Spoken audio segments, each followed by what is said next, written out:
¿Qué tal? Bienvenidos a esta nueva exploración. Hoy vamos a entrarle a un tema que, híjole, por un lado todos hemos visto en titulares, pero por otro tiene unas profundidades que rara vez se tocan. Un tema muy mediático. Mucho. Vamos a hablar de la infancia de Matías, el hijo de Marjorie de Sousa y Julián Gil, y de cómo esta disputa tan pública marcó sus primeros años de vida. ¿Sí?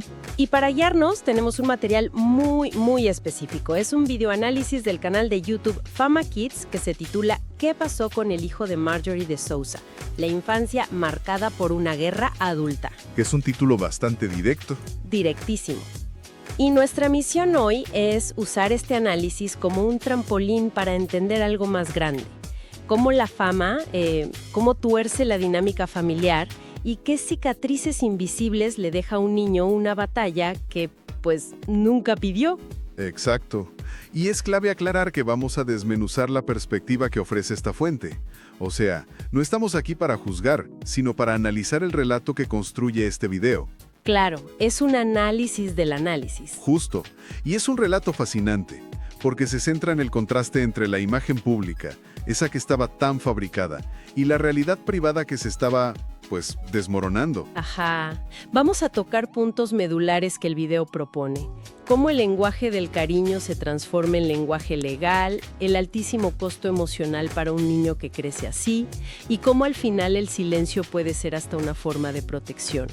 Todo lo que discutamos parte de las ideas de este material. Perfecto. A ver, vamos a desglosar esto. El análisis arranca pintando un cuadro que creo todos recordamos. La imagen pública inicial de la pareja. Sí, la de las revistas. Esa mera. Por un lado, Marjorie de Sousa, a quien el video describe como un rostro omnipresente en la televisión latinoamericana. Un verdadero símbolo de belleza, disciplina y éxito. Y por el otro, pues, Julián Gil, una figura constante en programas y alfombras rojas. O sea, no eran solo famosos, eran parte de la realeza del entretenimiento latino. Totalmente. El video los sitúa en ese Olimpo, donde cada movimiento es noticia. Y es justo ahí que la llegada de su hijo, Matías, se presenta no solo como un evento familiar, sino como, pues, un evento mediático.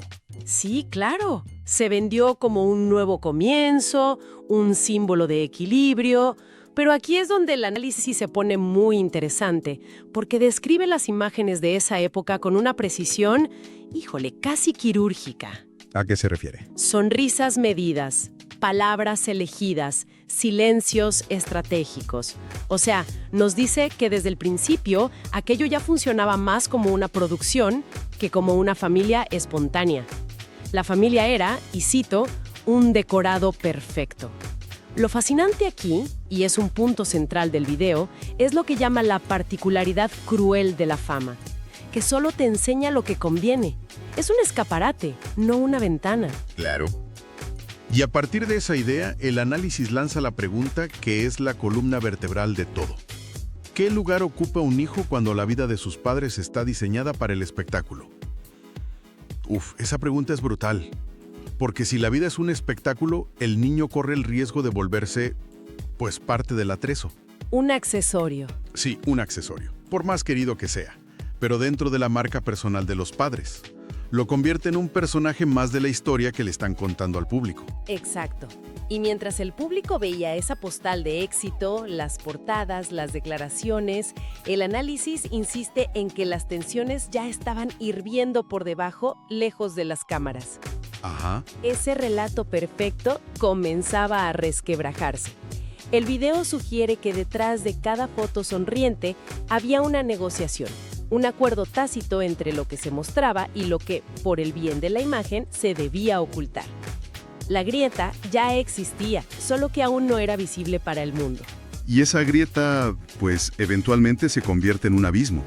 Según el análisis, la ruptura no fue un evento explosivo, no llegó con un portazo o un grito. No, al contrario, describe algo mucho más sutil y quizá más doloroso. Un silencio incómodo y miradas evitadas. Es esa tensión que se puede cortar con un cuchillo que muchos conocen. El video hace mucho hincapié en eso, en que el conflicto emocional precede por mucho al legal.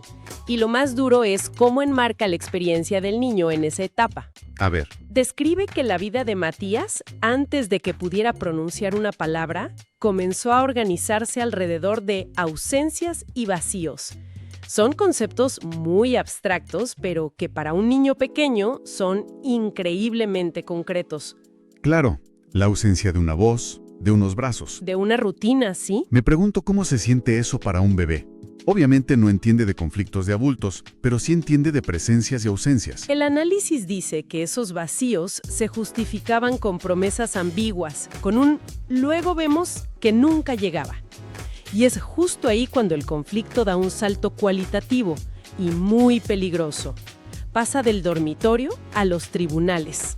Ahí se rompe todo. Ahí. Lo que era un desacuerdo íntimo se transforma, en palabras de La Fuente, en una lucha por control. Y con ese salto, todo cambia.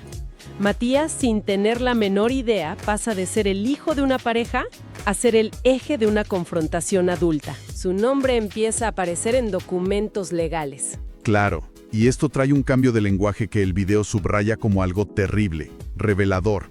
Dice textualmente que el lenguaje del amor fue reemplazado por el lenguaje de la ley. O sea que de hablar de nuestro hijo, Sí, se pasa a hablar de custodia, de cuándo lo vas a ver, a régimen de visitas, de acuerdos de corazón a resoluciones judiciales. Las palabras se vuelven frías, técnicas, se vuelven armas. Justo a eso se refiere el análisis. Y usa una frase muy contundente: la ley no entiende de abrazos. Cada nueva audiencia, cada dictamen de un juez, aunque buscara poner orden, en la práctica añadía una capa de distancia emocional, de burocracia al afecto. exacto, de burocracia al afecto. Espera, pero esa frase, la ley no entiende de abrazos, ¿no es un poco injusta? Entiendo el punto del video sobre la frialdad del proceso, pero a veces la ley es la única herramienta que queda para garantizar los derechos de un niño, ¿no? Como la pensión o el derecho a ver a uno de sus padres. Es una excelente observación. Y creo que el análisis no pretende criticar la existencia de la ley como tal, sino el efecto que tiene la atmósfera del litigio sobre el entorno del niño. Ah, ok, la atmósfera. Sí, el punto no es que la ley sea mala, sino que su lenguaje y sus procesos no están diseñados para gestionar emociones. Los niños no entienden de artículos ni de jurisdicciones, pero perciben perfectamente la hostilidad. Claro.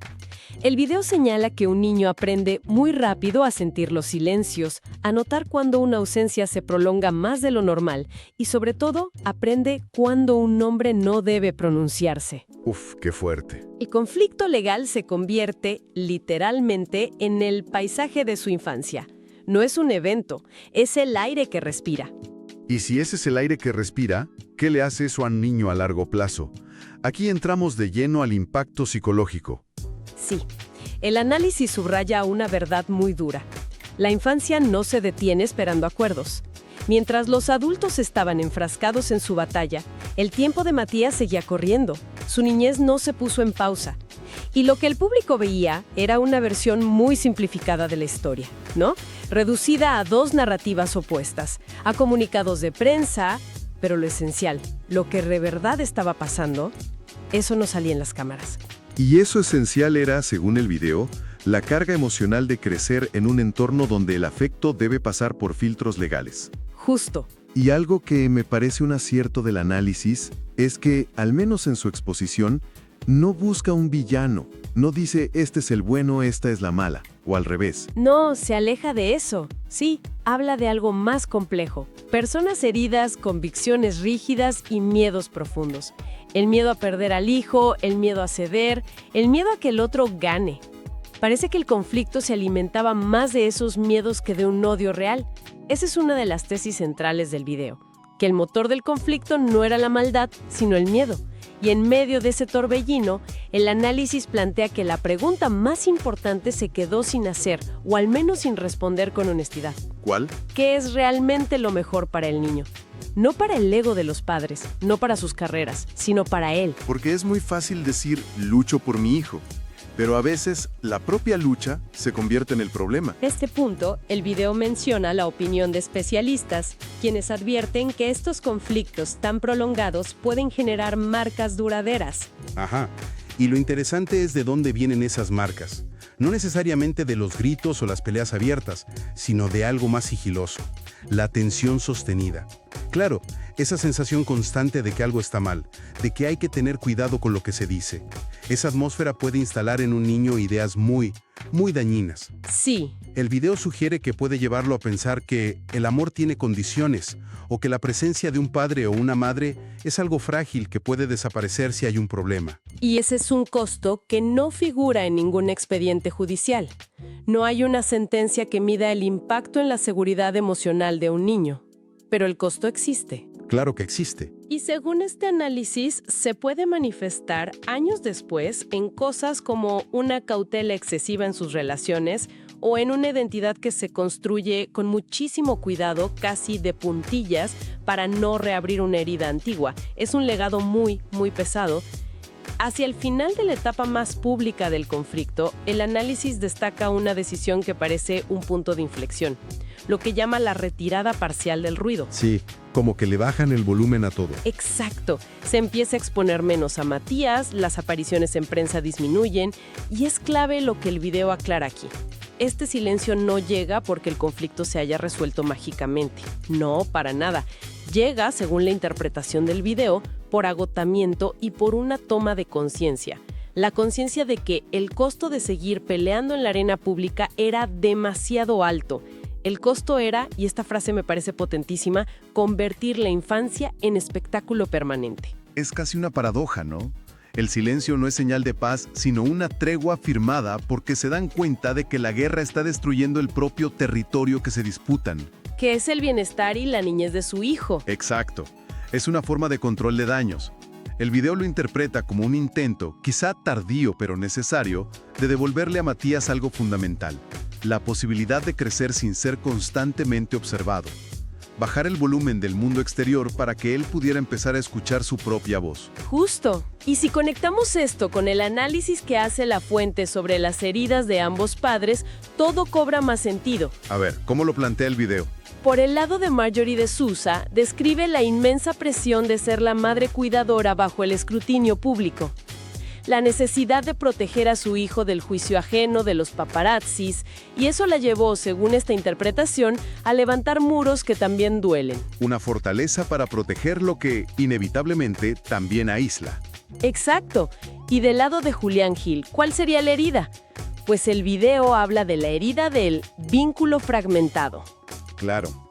La frustración y el dolor de sentir que su paternidad estaba mediada por abogados, de depender de autorizaciones para algo tan natural como estar con su hijo.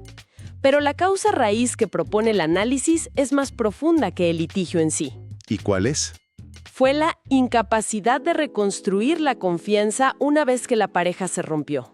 Claro, sin confianza, todo se vuelve sospecha y estrategia. Y es ahí donde el análisis usa su metáfora más dura. Dice que cuando la confianza se pierde por completo, el niño deja de ser solo hijo para convertirse en territorio. Uf, esa palabra, territorio, es tremenda. Es que te hiela la sangre, porque deshumaniza por completo la situación. Totalmente. Un territorio es algo que se conquista, se defiende, se divide. El niño deja de ser una persona con sus propias necesidades y se convierte en un símbolo, en el trofeo de una guerra que él no empezó. Ese es el clímax del argumento del video. Y nos lleva a la situación actual, donde describe que Matías crece lejos del ruido, en un espacio más silencioso. Ajá. El análisis aclara que esto no es olvido ni indiferencia, sino el establecimiento de un límite. Una decisión consciente, principalmente por parte de su madre, para permitir que su identidad se forme sin el peso aplastante de ser el hijo de. Haciendo un recuento del viaje que nos ha propuesto esta fuente, hemos pasado de esa fachada brillante y perfecta de la fama a las consecuencias complejas y dolorosas de una guerra pública en la vida de un niño. Sí, ha sido un recorrido intenso. Mucho. Y si tuviera que quedarme con una idea central del análisis, sería esa que recalca que nadie debería heredar una batalla que no inició. Nadie debería cargar con las decisiones y los errores de los adultos como si fueran su propio destino. Totalmente de acuerdo. Y para cerrar, la reflexión final que propone el material de origen es muy poderosa porque trasciende este caso. Nos saca de la historia de Marjorie y Julián y nos deja con una pregunta mucho más universal y, pues, francamente incómoda. A ver. Una pregunta que interpela a cualquiera que viva en mayor o menor medida con su vida expuesta. ¿Y cuál es esa pregunta? La pregunta, extraída directamente del cierre del video, es esta. ¿Qué le debemos a un hijo cuando nuestra vida está expuesta al mundo? ¡Wow! Y las necesidades sagradas de la infancia. Un espacio privado y seguro, que como sugiere esta historia, una vez que se invade, es muy difícil de recuperar.